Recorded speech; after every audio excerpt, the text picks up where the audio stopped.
Yes, my dear friend, welcome back to the channel. This is Salon's blog. It is a very beautiful Tuesday morning here in Southeast Asia, Malaysia to be precise. Wherever you are on the globe, you are highly welcome. Well, we are waiting for the coach Mykhailo Pochettino's presser. Yes, definitely there will be a press briefing before tomorrow's game. And that press briefer might come a bit late to wherever you are. You are in Africa. Yeah, it should be in your afternoon. But in Asia, those of you in Asia, that press briefing will come a bit late. Don't go anywhere, stay around, because I will definitely give you every detail, every information that the coach will bring out. Later tonight in Southeast Asia, Malaysia to be precise. Welcome to the channel. This is Salon's blog. Quickly, as of yesterday, there has been a good news on the injury front. Yes, there's been a good news as of yesterday on the injury front. Now we have less than 8 players now on the injury list. We should have about 6 or so. If we do not have any other injury on the training ground, then we should have about 6 players, because Ben Chilwell and Chukwuemeka have returned to partial team training yesterday. Yes, Ben Chilwell and Chukwuemeka have returned to partial team training. That is a great news for Chelsea, meaning that getting to the end of the season, we are beginning to get our squad back. I don't know what was happening to us throughout the season. 2 games to go, and it looks like we are getting all our squad back. Just imagine, when we were struggling to survive, the more injuries we were having. Now that the team is now beginning to pick form. In fact, when we beat Tottenham, we had 14 players on injury. When we beat Tottenham, we had 14 players on injury, meaning that even the players that were fit, they are beginning to pick form. They are beginning to discover themselves. They are beginning to perform. When we had 14 players on the injury list during the Tottenham game 3 weeks ago. And now we have about 6 players now on the injury list, and the season is about to come to an end. 2 games more. Tomorrow's game and then next weekend's game, then it's over. Dear friend, well, but the good news for us is we'll go to pre-season knowing the players that are fit. The players that we need to sell out, we can identify them. The ones that we know we need to buy. And listen, it is very clear that Chelsea, we are going into the market again to spend big. That one for sure. We are going to the market to spend big. Even though we still have about 6 or 7 players we are going to be selling out. Yeah. One notable player, dear friend, that was part of the first team for a very long period. But according to he himself, he has been playing through injury for most part of the season. It's Enzo Fernandez. He's been playing through injury, through pain. Not injury. He's been playing through pain through most part of the season. And this is what he said. He said, I was playing with pain and injections for 8 months. I was playing with pain and injections for 8 months. I had to make the decision to have surgery. It was the best. I was harming the team and didn't want to expose myself. I'm fine. People can relax. I'm fine. People can relax. Well, I am one of those who of late have been speaking against Enzo Fernandez. That when he was part of the team wasn't performing. I am part of those that were criticizing him, or that have been talking ill about him. Not bad, but I've been speaking ill about him of late. Because when he was partnering Casado, we were not getting what we really want from that midfield. The partnership was not clicking. We're not getting the best of Enzo. Even what we saw last season, we're not seeing it. The Enzo that plays for Argentina that we know, we're not seeing it. The partnership with Casado. But Casado and Gallagher is like marriage made from heaven. So I spoke at large about it. But now he is trying to let us understand that for 8 months, he was playing through pain. And I wonder why Pochettino will allow such a player be playing through pain. How do you expect that player to deliver 100%? Injection upon injection. How do you expect that player to be at his best or his best? So that was the condition of Enzo within the 8 months until the surgery he had last month. Dear friend. Now, to some other news, still in Chelsea. Yeah, this is the first episode of the day. Chelsea Football Club is considering the sale of stake in its highly successful women's team after receiving interest from two potential strategic investors. Chelsea could target a valuation of about $200 million or more, according to Bloomberg. According to Bloomberg. You see, this news also came up yesterday. I was waiting for clarification before I speak on it. Now, they are considering the sale of stake. They are not considering selling the whole women team. They are considering selling part of it, the share, so that strategic investor will invest about 200 million plus. First and foremost, I am not in favor of this. Just a few days ago, we heard that even Cobham, because of the PSR rule, our owners want to sell Cobham to themselves in order to raise funds to balance their books. Now, getting the news again that they are strategic investors want to invest again to own part of the women football club, the women league, Chelsea Women. Personally, I am not in favor. But then, let me ask. I thought when they want to buy Chelsea, there was this agreement that they were going to run the Chelsea club, the Chelsea Football Club, for 10 years before if there would be any sale. Or maybe is it only the male football club? It doesn't include the women league and the academy, the Chelsea Academy. Is it that it doesn't include those ones? Those are things I really want to find out. Maybe it does not include the women and the academy. Because in that agreement, I think I read it very clearly some time back, that Chelsea cannot, or these current owners cannot sublet or sell this club until after 10 years. Until after 10 years.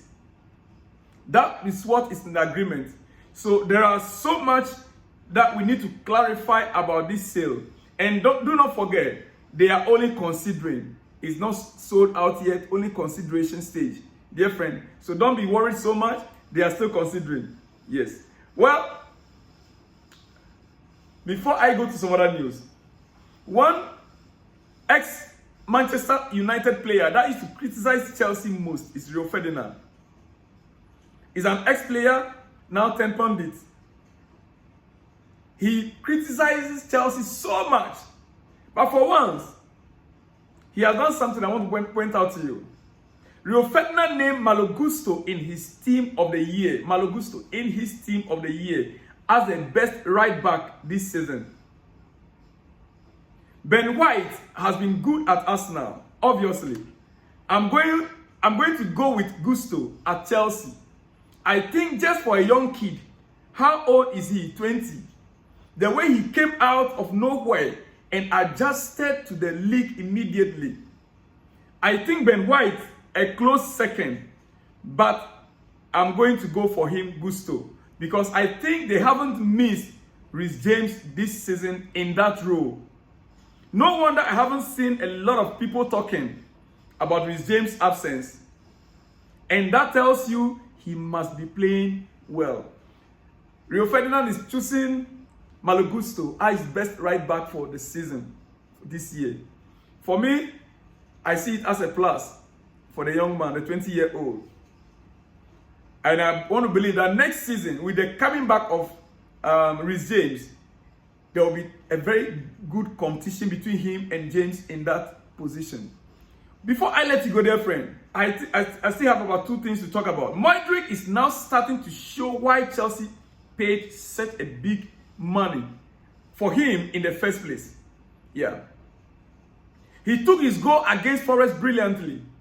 Make no mistake. That goal, many players, many wingers could have easily missed it. Looking at the run he made, not many wingers could run that run. Mudryk is fast. Mudryk on one-on-one, when it comes to speed, you can't take it as a defender. You cannot take it as a defender. One-on-one. And the way he was able to cut in before striking and beating the keeper with the last goal, it was a wonderful goal. Indeed, it is surely no coincidence that Mudryk is playing with more confidence now. Now that he has had a run of games in the first 11. You see, we've been saying this all this while. I said it several times that Mudryk should be given consistency, game upon game. When you play the player one game, the next 2, 3, 4, 5 games, you don't feature him. He loses confidence. Sometime back, Mudryk will score a goal. The next game will not see him. The next 2 games will not see him. The next 3 games will not see him. How do you expect a player to gain consistency? But as he was given that continuity, game after game, now we are beginning to see the Mudryk that we expect. He looks sharper off the ball and less fearful on it. He's certainly a player with huge potential, and it is down to Chelsea to help make him realize it. Dear friend, that is just a fact. That is just a fact. Now, before I let you go, dear friend, my time is up. But I want to say this.